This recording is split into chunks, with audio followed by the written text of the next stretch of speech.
Hi guys, kumusta? Welcome sa ating first video sa channel na ito. Sa video na ito, i-review natin yung ginagawang Pasigarbo sa Sogbo. Actually, dalawa na yung festival sa Cebu ngayon, which is January, yun yung Sinulog Festival, at ngayon naman is August, September ata yung Pasigarbo sa Sogbo. Pero napapansin ko, parang mas maganda, mas nakitaan ko ng potential itong Pasigarbo sa Sogbo. Although hindi pa siya ganoon katagal na festival, pero nakikita ko na kung binibida kumbaga sa festival na ito, binibida kung ano yung tradisyon sa probinsya or sa syudad. Okay, so sa mga sumasali, kung ano yung mga tradisyon nila sa lugar nila, yun yung nagiging concept ng festival nila. So ngayon, magbibigay tayo ng review sa Karkar, which is isa ito sa mga nanalo sa Pasigarbo sa Sogbo. Balikan natin kung ano yung nagiging performance nila. Titingnan natin. So ako naman is meron akong background sa festival since dati sumasali din kami sa Sinulog Festival, representing Tangub City, Sinanduloy Cultural Troupe. So sumayaw ako doon mga 2 years din. So after noon 2 years, hindi na ako bumalik kasi nga parang nahihirapan ako. Tsaka that was during my 4th year in high school, then 1st year in college. So after noon busy na siya. So hindi na ako sumasali, pero mahilig ako sa mga festival, which is ngayon is bibigyan natin ng review yung performance ng Karkar. Okay? So, tingnan natin. Lipat tayo. So, sila yung 4th placer.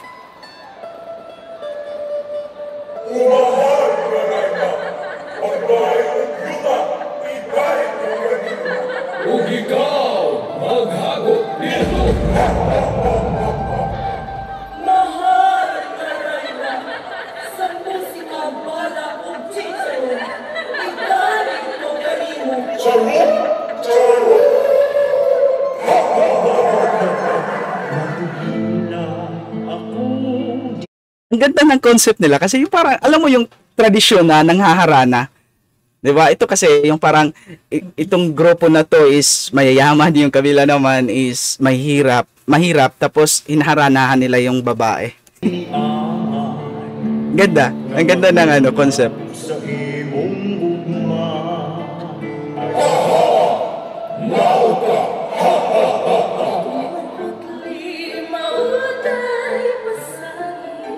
Wow.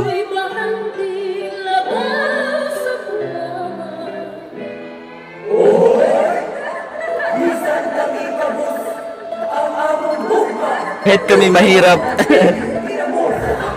Wow. So dito magdesisyon yung babae, no? Kasi yun yung manalo.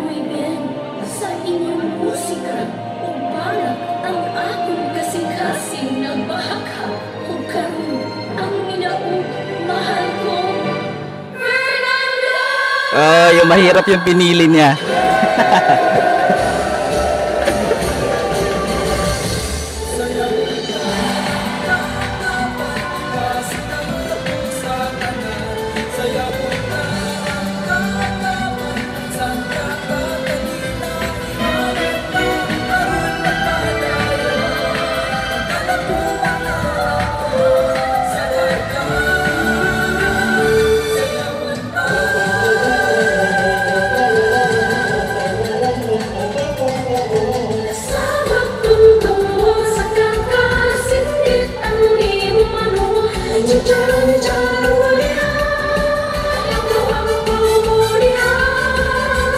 Makaminyo kayo musayaw doon.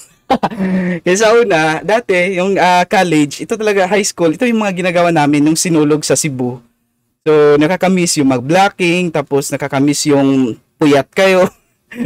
Tapos maraming kaibigan, maraming mga kasama sa sayaw, 'di ba? Marami kang makikilala mga tao, lalo na pag pupunta na kami ng Cebu, 1 week magstay, tapos maraming mga contingents iba-ibang probinsya sa Mindanao, sa Visayas, tapos kita-kita doon.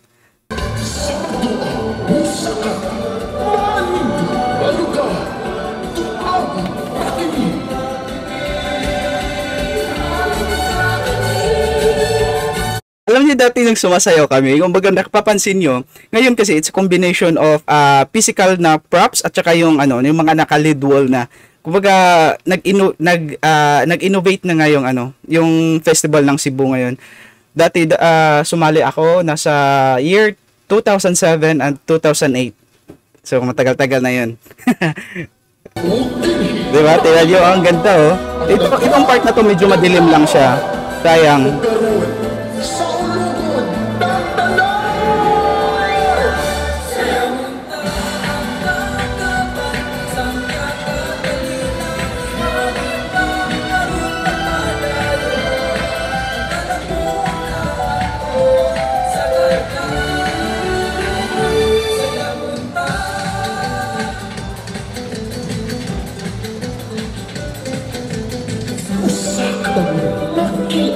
Wow. Sa daghan katuigan kay dinhi nagagikan ang wala sa kakan.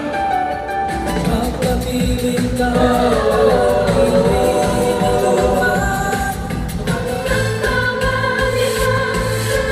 Wow. May mga lead lights na sila.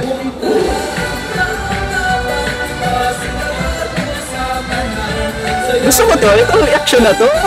Ito yung tumatak talaga sa ano, sa Kabkaban Festival. Yung action na to.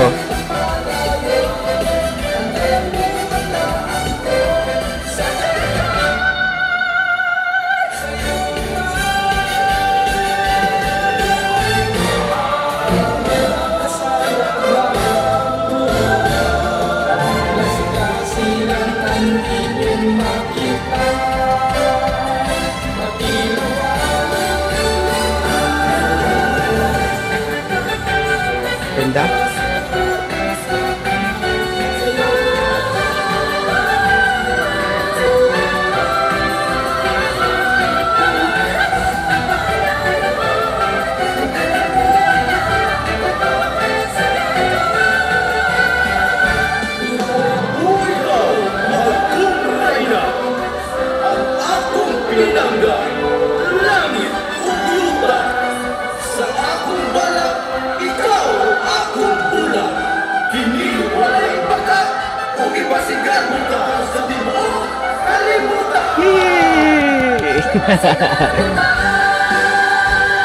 Pasigarbo sa tibuok kalibutan.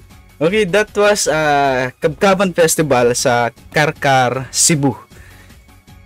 Ang ganda, di ba? Ang ganda ng ano na kung napapansin nyo, napaka synchronize yung sayaw nila. Kasi actually yung pag-judge kasi sa mga festival, binibilang nila yan. Kumbaga hindi nila tinitingnan kung gaano kaganda yung sayaw.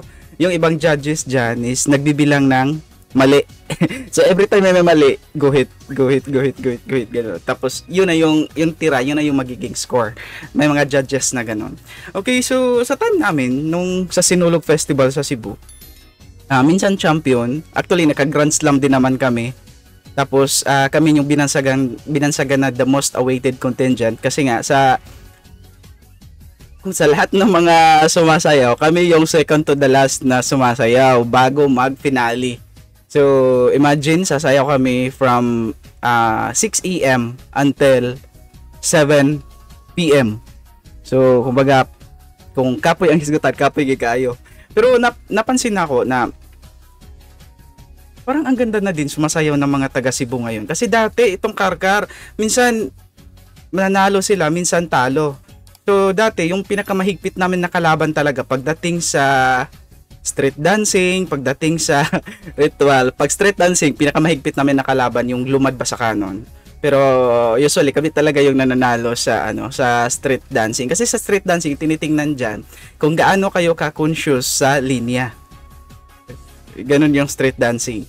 So usually nananalo kami. So safe na yun sa amin yung 500,000. Kumbaga, yung pagsisikapan namin, yung ano na naman, yung ritual. So, 2007, panalo kami. Tapos, 2008, talo kami kasi second lang kami. Yung talo nga kasi second lang kasi may mga nagkamali. Pero, napapansin ko ngayon sa Kabkaban Festival, ang ganda na. Ang galing nilang sumayaw. It's a combination of tawag nito, modern na sayaw, tapos may mga Filipiniana, tapos gano'n. Ang ganda ng ano nila. So far, okay ako doon sa ano nila, sa choreography maganda, tapos it's combination na may mga lead lights na maganda din. So ngayon, proceed tayo. Tingnan natin kung ano yung champion, kung ano yung performance ng champion. Okay, so ngayon is saan ba to? Daguita Festival. So it's a city of Naga.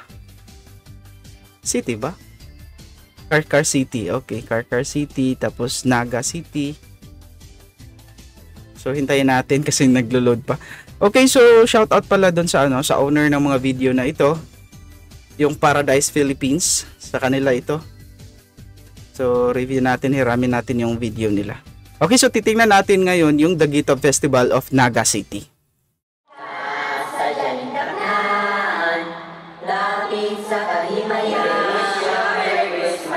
Okay, so parang Christmas yung ano nila, concept. Kanina naigon ng mga bata. Wala, parang squatter siya. Wow! Realistic yung props nila sa likod. Ang ganda. Unta, karong umaabot nga Pasko, magmalipayon ang tanan. Likuna ang among paglaom, ug makapot namo ang among mga pangandoy.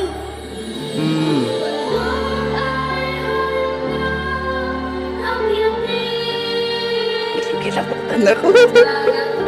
Ang ganda ng concept na to. Grabe, kinikilabutan ako, guys.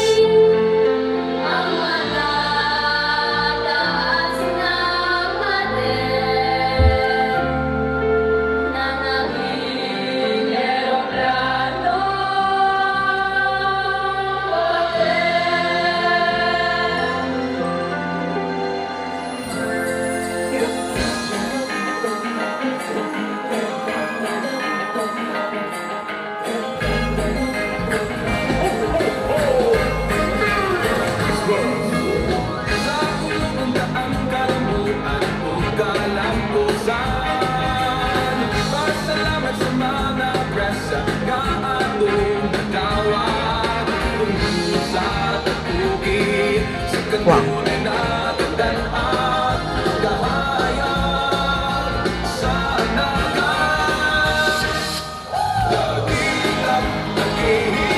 Ganda. Synchronize yung sayaw, tapos yung grabe yung props sa likod. Naka-lead lights. Actually, hindi mo to traditional na makikita sa mga festival, yung mga ganitong actions. Yung mga ganitong choreography.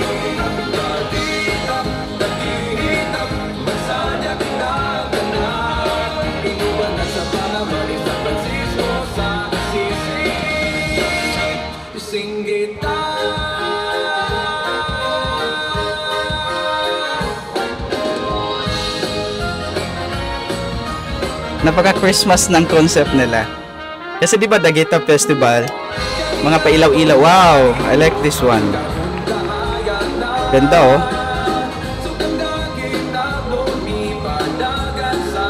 Mahal siguro ng costume na to. Akalain mo, no? Pailaw, tapos may baterya pa yan.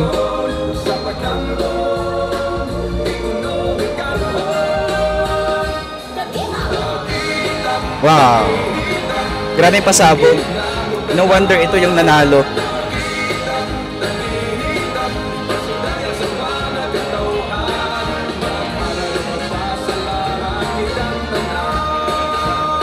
Ganda.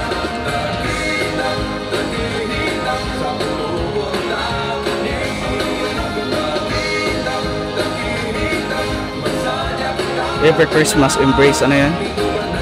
Embrace us with the love, peace, and joy.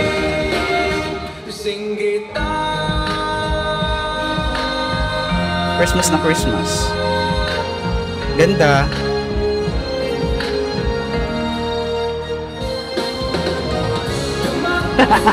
Ganda. Wow. Ang galing ng ano nito, ng technical team.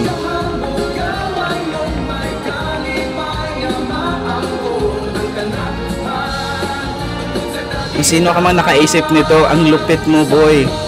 Ganda! Grabe.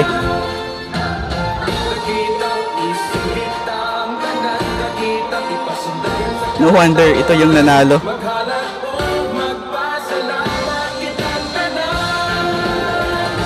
Sarap sa mata tingnan, no?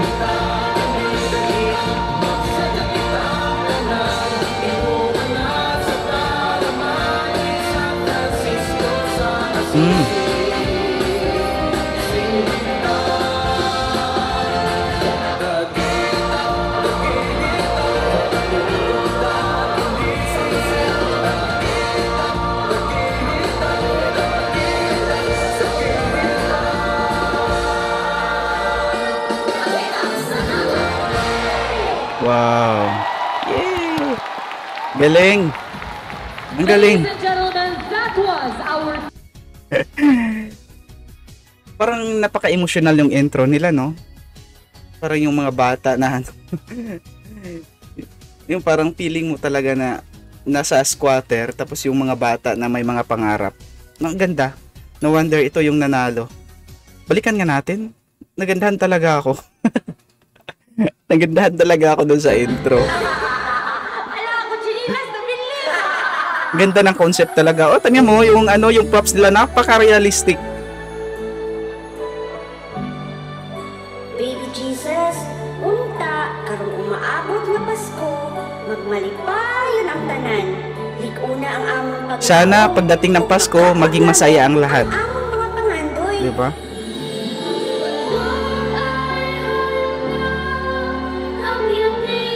Tapos may eroplanong papel, mga bata naglalaro. Ang ganda.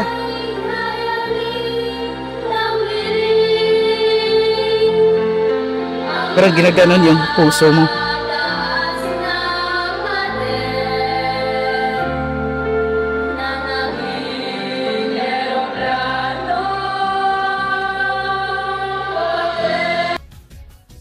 Alam niyo, pagdating sa realidad ng buhay, yung mga nagsisucess na mga tao, sila yung mga tao na galing sa mahirap, naka-experience ng mga ganito. Ang daming mga nagiging successful na ganun.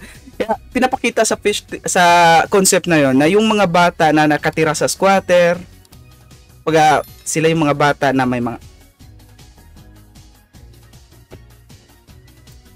ganda lang, ang ganda. Yung mga batang may pangarap. Diba? Ang ganda, oh. Let your dreams. Ano yun? Ano yun? Ano yun, guys? Sorry.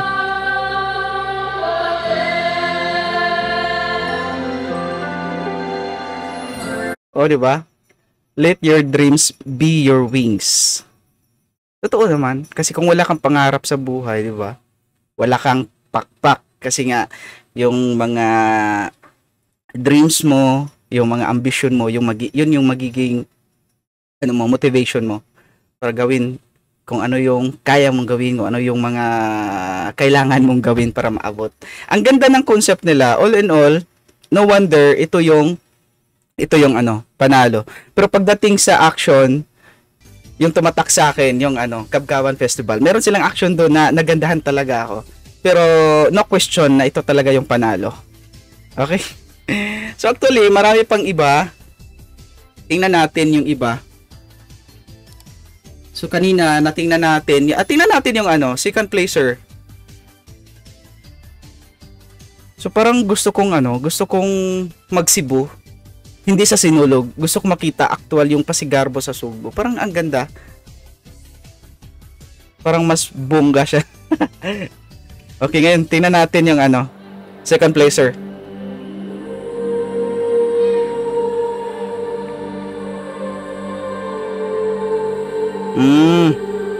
Amahan ko, kung mahimo, kuhaon unta ka na ako kiniko. Ano to? Apan Minglanilla. sa akong Minglanilla, Cebu. kundili sa imong pagbuot.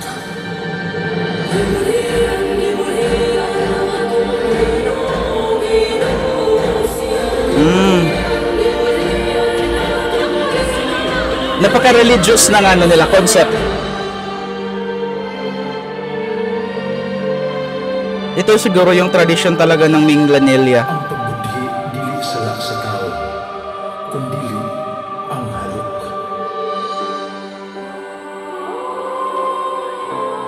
Ito yung gipasigarbo nila na tradisyon.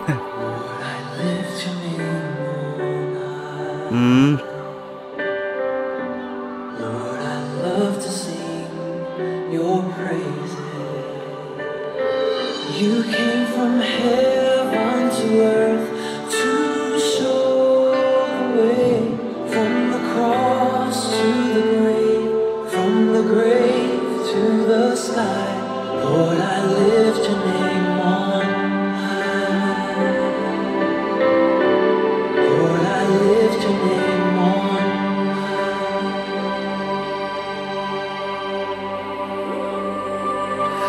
Pagtutudlo Parang langit oh. sa iyo Mga clouds. Actually, meron din kaming concept dati, pero hindi ako naka-join nung sinulog na ganitong concept na may heaven. Wow, ganda ng effects oh. Diba? May lead wall na sa likod, ang ganda. Ma-maximize mo talaga yung ano, yung imagination ng isang choreographer.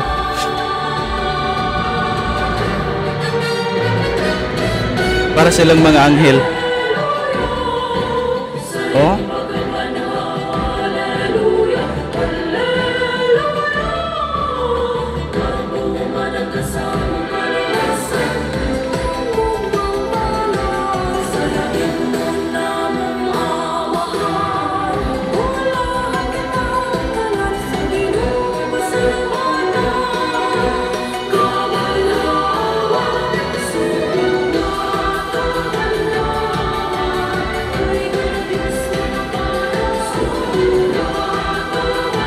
Ganda.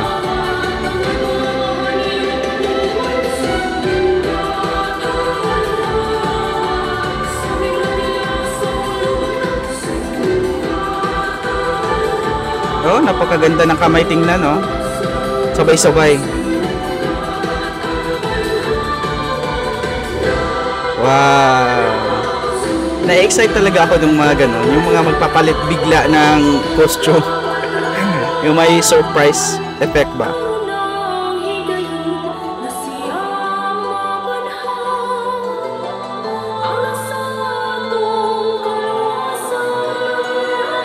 Nag-champion din to sila dati eh.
That was our second placer.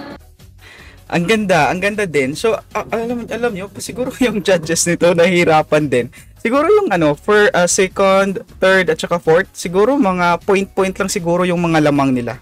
Kasi, di ba, ang tawag nito, parehong mga magagaling. Nahihirapan siguro yung mga judges nito. Pero no question ako dun sa panalo talaga.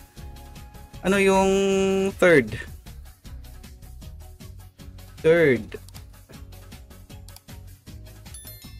Third place pala yung ano. Ngayon, titingnan natin yung ano. Dako tayo sa third placer. Ladies and gentlemen, we have just landed at Matan Cebu International Airport. Cebu Airlines welcomes you to Lapu-Lapu City. On behalf of our flight deck crew, headed by Captain Ahong Chan, together with First Officer Cindy Chan and the rest of the team, we thank you for making Cebu Airlines your airline of choice. Sama gitara, di pa si Garbo, di nagbayad Sa awat ng tao, mga hindi mo pwedeng nalilito. Isip na ginama, salong panay, mga puting baybay, suruyanan nga, haruhay sa kanunay, magbigay.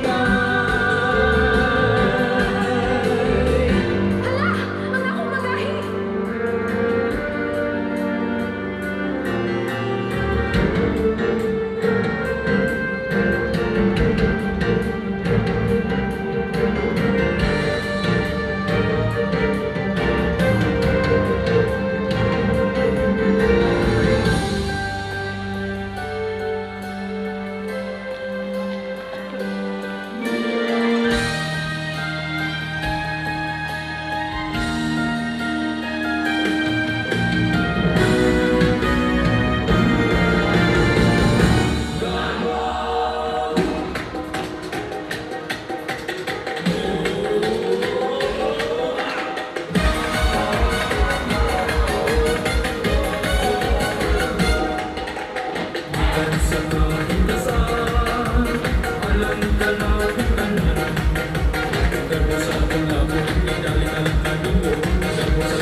Welcome on board flight LC001 from Cebu to USA. For your safety, please store your baggage in the overhead bins and fasten your seatbelt as you will be taking off shortly.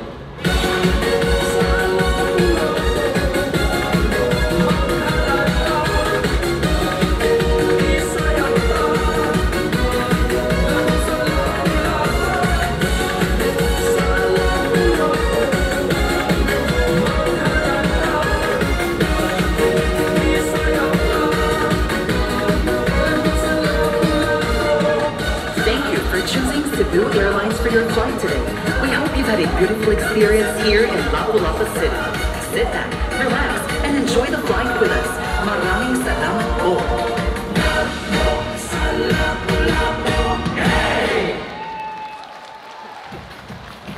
Lapu-Lapu City, Cebu. Siguro kung ako yung judges, i-rank natin yung apat na tinitingnan natin. Siguro no question sa sa first. yung ano, yung Naga, City of Naga. For me, yung second talaga is Kabkaban Festival. Mas gusto ko yung Karkar. Then, Minglanilla, tapos Lapu-Lapu. So, yun yung tingin ko, para sa akin lang ha, pero hindi ako judges. So, based sa nakita ko, mas gusto ko yung ano, mas gusto ko magiging second yung ano, yung Karkar City, Cebu. Okay, so better luck next time, Karkar, para sa 2025 Pasigarbo sa Sugbo. So, yun lamang po guys. Maraming salamat sa lahat ng mga nanonood. Please comment, like, and subscribe sa ating channel. And see you again next time. Bye-bye.